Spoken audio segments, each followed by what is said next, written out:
Tuhan yang telah memilihku, Roh-Mu Kau taruh di dalamku.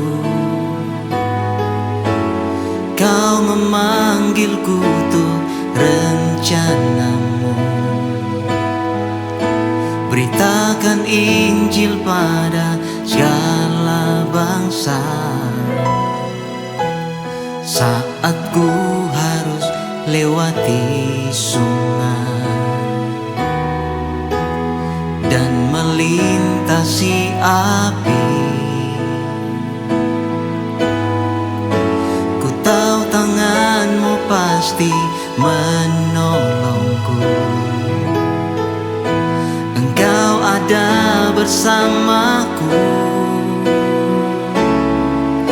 Ku percaya akan firman-Mu, ku pegang janji-Mu di sepanjang hidupku. Ku kan pergi penuhi panggilan-Mu, itulah kerinduanku.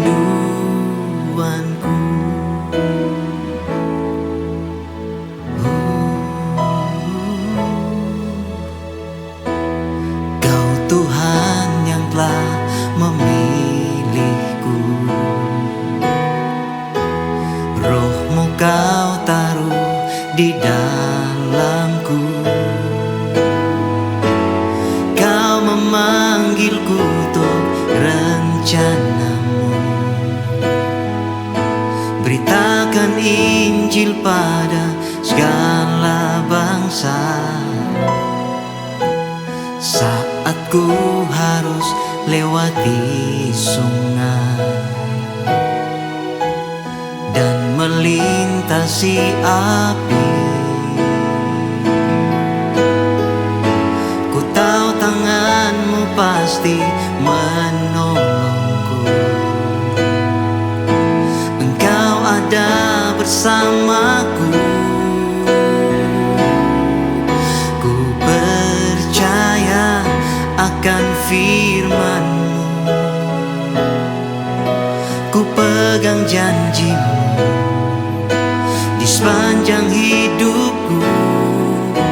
Ku kan pergi penuhi panggilan-Mu, itulah kerinduanku. Oh, ku tak akan takut, ku tak akan berdiam sampai ku genapi rencana-Mu.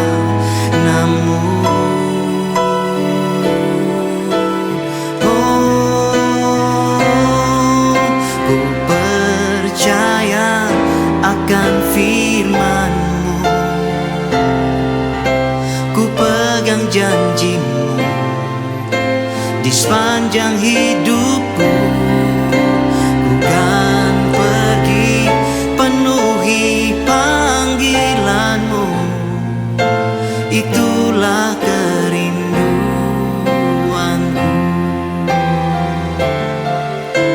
itulah kerinduanku.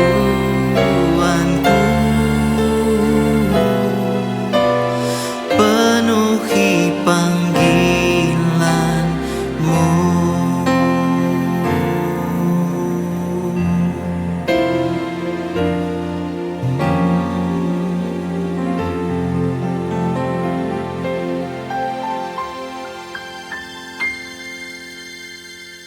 Haleluya, Shalom Bapak Ibu Saudara yang saya kasihi.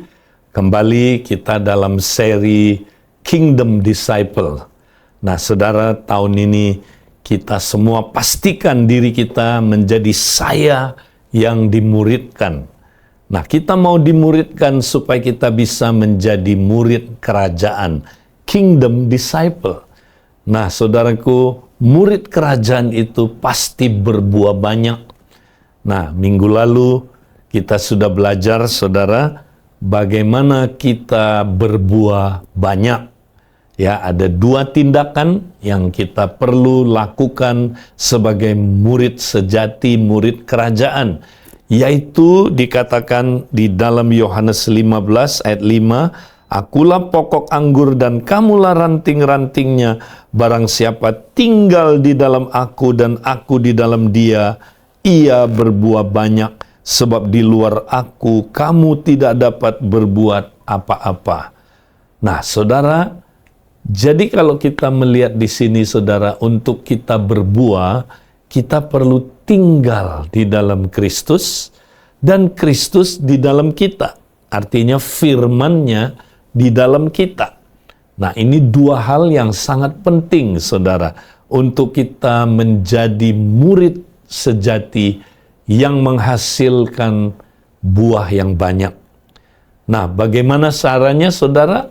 Sekali lagi, kita mesti tinggal di dalam Kristus lewat doa. Dan kemudian firman-Nya tinggal di dalam kita, yaitu merenungkan firman.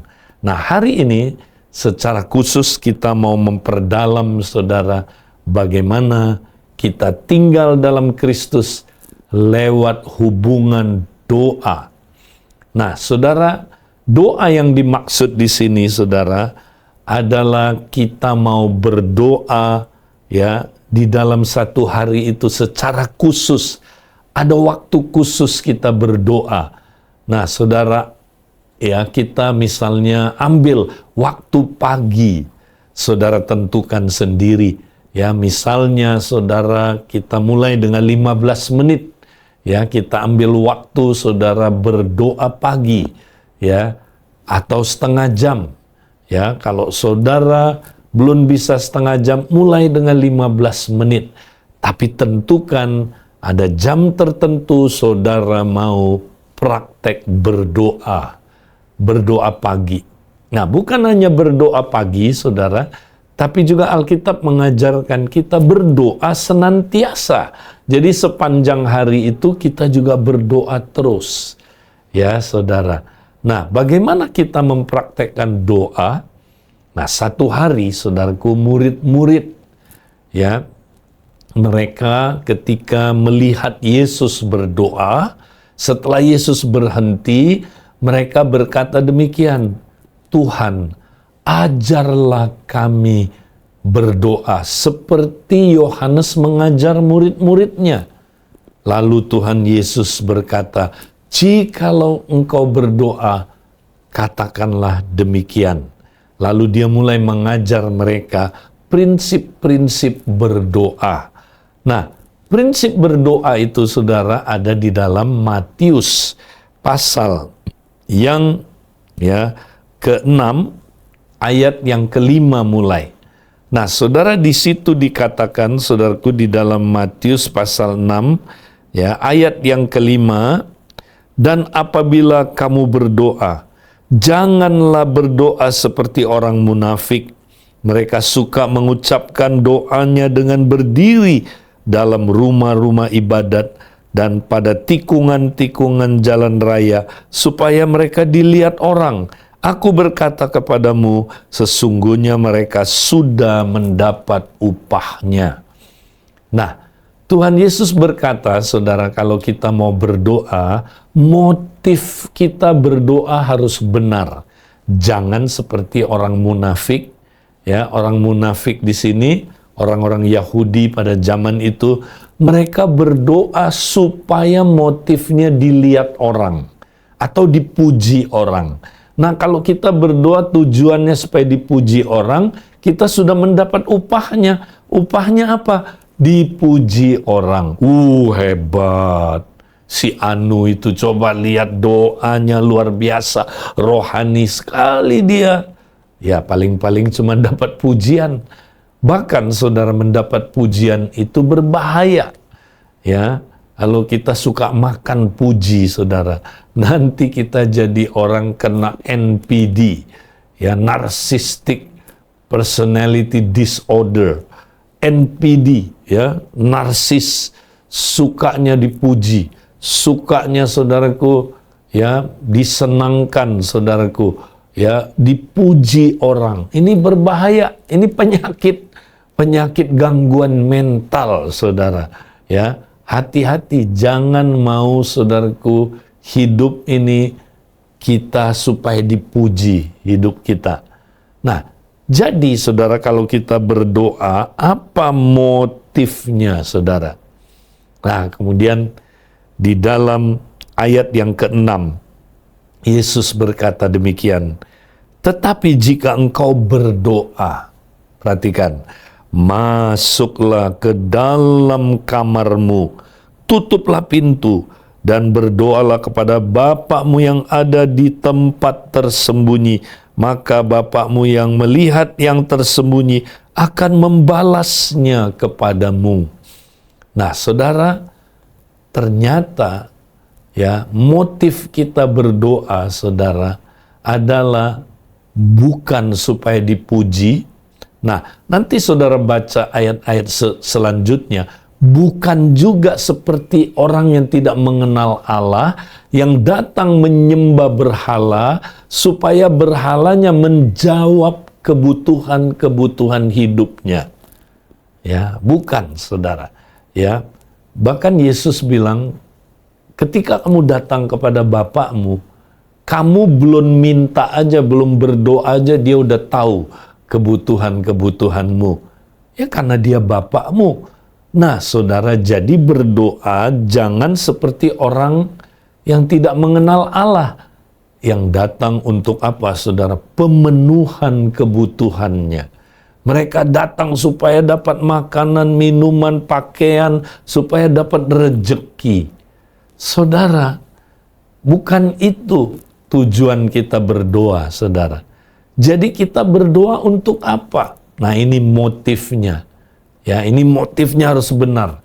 Kita tujuannya berdoa adalah supaya kita berjumpa dengan Bapa di tempat yang tersembunyi. Supaya ada encounter dengan Bapa. Berjumpa dengan Dia, membangun hubungan yang dekat dengan Dia. Saudara, itu tujuannya. Nah, ingat saudaraku, Bapa dalam bahasa aslinya itu artinya adalah, saudara, sumber. Dialah sumber kehidupan kita. Kita nggak bisa hidup tanpa connect sama sumber hidup kita terus-menerus.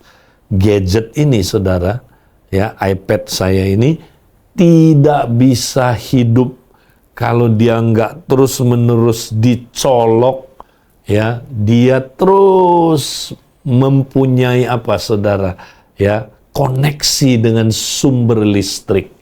Kalau enggak, dia mati. Mau iPad bagus kayak apapun, dia mati. Nah, demikianlah, saudara, kalau kita satu hari aja enggak connect sama sumber hidup kita, ya bagaimana kita mau hidup? Saudaraku, kita perlu terus connect dengan sumber hidup kita. Itulah Bapa. Saudara rindu nggak ketemu Bapa? Saudara rindu nggak bangun hubungan dengan Bapa? Saudara rindu nggak punya hubungan dekat dengan Bapa? Itulah yang disebut pengenalan. Apa itu hidup kekal? Hidup kekal adalah mengenal, ya, Allah satu-satunya, dan mengenal Yesus Kristus yang diutus oleh Allah. Ya, saudara. Nah, kata mengenal di situ adalah epiginosko. Bukan hanya, saudaraku, mengenal dia secara otak, tapi punya hubungan intim seperti suami istri. Saudara, ya, secara rohani kita mau tiap hari ketemu, encounter dengan Bapa. Ya, bangun hubungan yang dekat, intim dengan Dia. Itu tujuan doa. Nah, bagaimana caranya, saudara, kita ketemu dengan Bapa? Pertanyaannya, Bapa ada di mana? Nah, menurut ayat ini, saudara, tetapi jika engkau berdoa, masuklah ke dalam kamarmu. Nah, Bapa kita ada di kamar itu, saudara. Tempat yang tersembunyi itu. Nah, kata kamar di sini dalam bahasa Yunaninya tameion, itu bukan kamar secara fisik, saudara. Tapi itu adalah kamar ya secara rohani, saudara. Ya, ini adalah sebuah alam yang lain. Ya, karena tameon artinya kamar yang di dalam, inner chamber, inner room, atau kamar pribadi. Tidak boleh ada orang lain selain engkau dengan Bapa di situ. Private. Jadi ini kamar apa, saudara? Nah, ini banyak orang Kristen nggak ngerti. Dipikir harus ada kamar secara fisik, ya, baru kita bisa berdoa karena Bapa ada di kamar itu. Loh, saudara, di Perjanjian Baru, Allah tidak lagi tinggal di sebuah tempat secara fisik. Kalau di Perjanjian Lama, dia tinggal di bait Allah secara fisik. Sekarang dia tinggal di mana, saudara? Dia tinggal dalam roh kita. Ya, nah inilah kamar itu, saudara. Hati kita, boleh juga saudara sebut hati. Jadi kalau saudara tutup mata, saudara bisa melihat ada sebuah kamar, ada sebuah ruang. Ya, ini secara rohani, alam roh. Nah, Bapa ada di situ, saudara.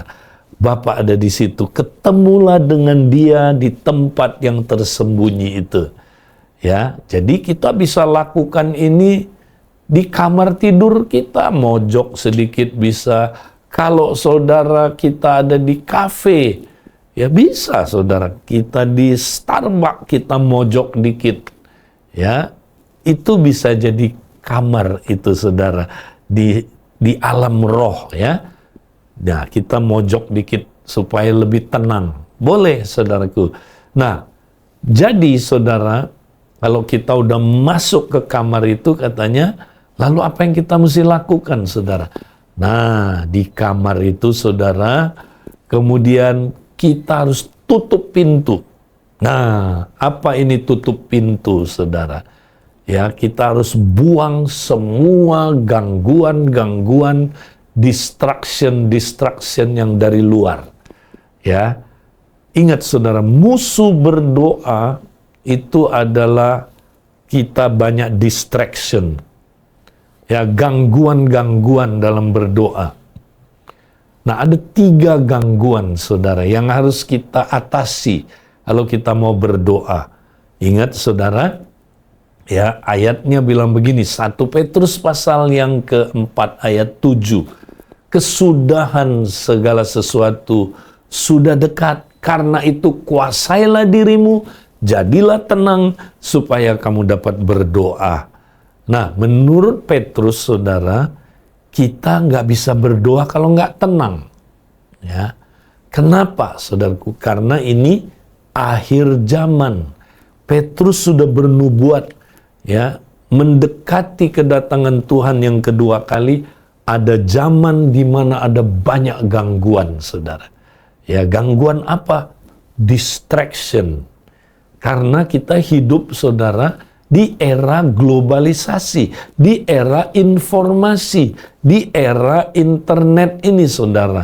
Ya, kita bisa terima begitu banyak informasi, saudara, yang membanjiri otak kita. Sehingga, saudara, kalau kita nggak hati-hati, informasi ini mengganggu kita ketika kita datang mau berdoa. Kita nggak tenang. Makanya kalau kita mau berdoa, beresin dulu. Tutup pintu itu maksudnya, ya, kita singkirkan distraction ini. Nah, caranya gimana? Makanya kalau saudara bangun pagi, jangan lihat gadget dulu. Ya, jangan lihat, saudaraku, Instagram, jangan lihat Facebook, jangan lihat saudara, TikTok, jangan lihat YouTube dulu. Ya, mari, saudaraku, engkau kuasai dirimu. Kuasai penggunaan, ya, gadget kita supaya kita bisa tenang. Nah, kalau kita udah tenang, kita bisa berdoa, saudara. Itu distraction pertama, ya, dari medsos yang kita terima, info-info itu. Kita mesti tenangkan dulu pikiran kita. Yang kedua, saudara, ya, distraction yang kedua adalah yaitu ketergesaan. Ingat saudara, kita sedang hidup di zaman di mana manusia hidup dalam ketergesaan. Apa itu ketergesaan? Terlalu sibuk. Ya, ingat saudara, ya, hidup ini sibuk. Nggak ada orang yang nggak sibuk. Orang yang nggak sibuk kalau udah mati, udah dikubur di liang 1 meter kali 2 meter, nah itu udah nggak sibuk. Selama hidup kita sibuk, tapi yang nggak boleh terlalu sibuk. Artinya overloaded. Manusia itu punya keterbatasan, saudara.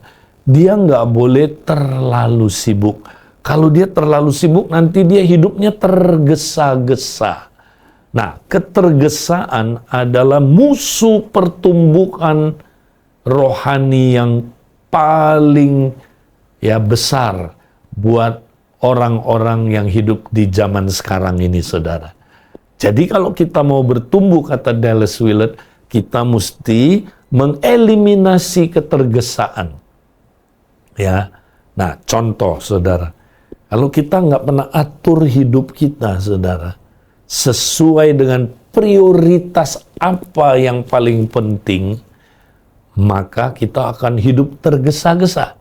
Ya, nanti kita doa tergesa-gesa, baca firman tergesa-gesa, ya, bersekutu tergesa-gesa, makan aja tergesa-gesa, saudara. Nah, kalau kita udah tergesa-gesa semua, saudara, kita tidak akan pernah berbuah. Karena kita tidak akan bisa berdoa. Ya. Nah, karena itu saudara, atur hidup kita menurut prioritas apa yang paling penting.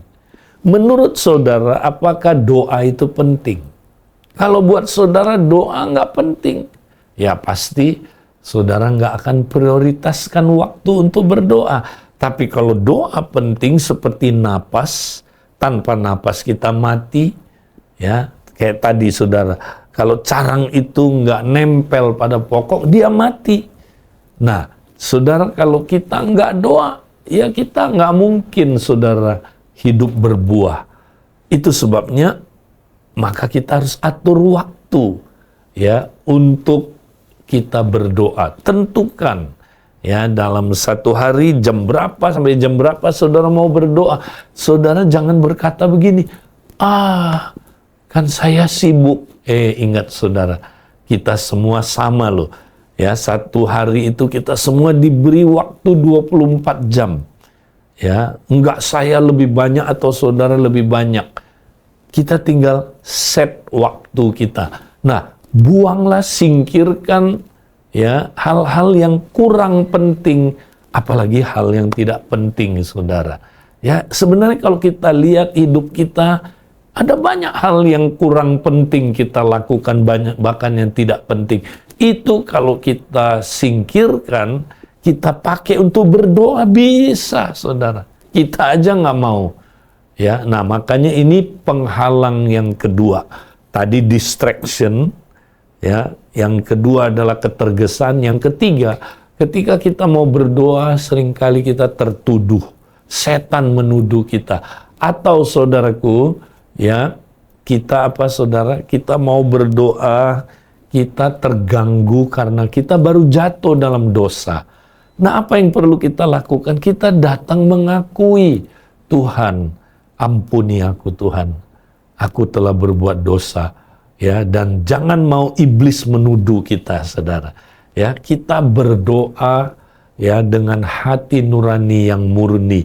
Akui dosa kita. Ya. Nah, saudaraku, kemudian kalau kita sudah tutup pintu, kita ada di tempat yang tersembunyi itu, saudara. Maka barulah kita mulai berdoa. Nah, apa topiknya, saudara? Nah, sederhana sekali. Topik kita berdoa, saudara, adalah ya, kita berdoa doa Bapa kami. Ya, doa Bapa kami. Ya. Jadi kita doakan karena Yesus ajarkan demikian.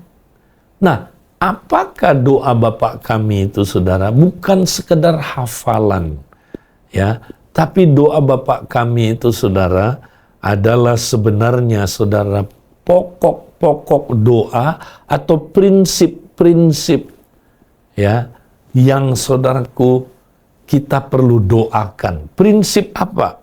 Prinsip hidup dalam kerajaan Allah.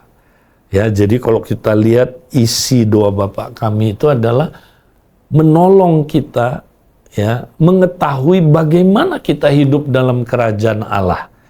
Ya. Nah, prinsip-prinsip ini kita doakan.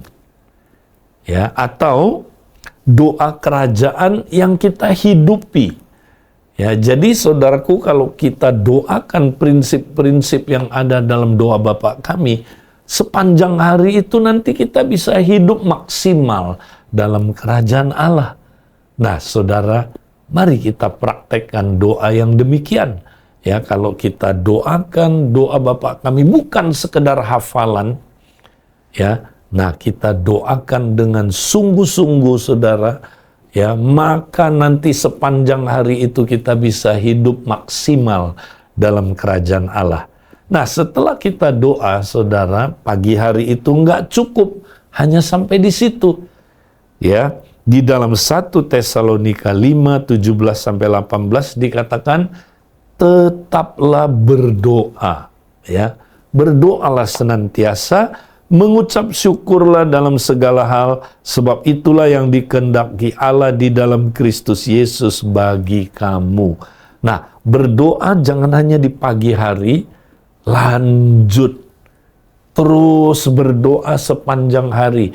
Ya, apakah kita mungkin berdoa terus sepanjang hari? Bisa, kalau kita dipimpin Roh Kudus. Ya, kita berdoa dalam Roh. Nah, minggu depan kita belajar lagi, saudara, bagaimana kita berdoa dalam Roh sehingga Roh Kudus menolong kita berdoa senantiasa. Mari, saudaraku, kita praktekkan doa seperti yang Tuhan Yesus ajarkan. Mari kita tinggal pada pokok anggur itu, tinggal dalam Kristus. Ya, dan kita nanti pasti akan, saudaraku, berbuah banyak. Tuhan memberkati kita.